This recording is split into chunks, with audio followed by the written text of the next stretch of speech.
தன் வயிற பட்டினி போட்டு என் உயிர வளர்த்தவளே, தன்னந்தனியாயிருந்து என்ன கரை சேர்த்தவளே, நோயாலே நான் படுத்தா நோம்பிருக்கும் ஆத்தா, தீ மூண்டு தீர்ந்திடுமானம் கணக்கு ஆத்தா, பெத்தவள தள்ளி வச்ச பாவத்துக்கே பக்கம் வந்து கொள்ளி வைக்க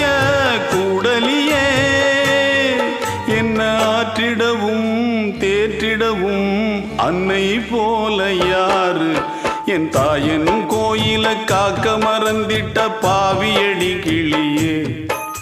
என் வாயும் வயிறையும் போற்றி வளர்த்திட்ட பாவியடி கிளியே, என்ன தொட்டாலும் பார்த்தாலும் தோஷமடி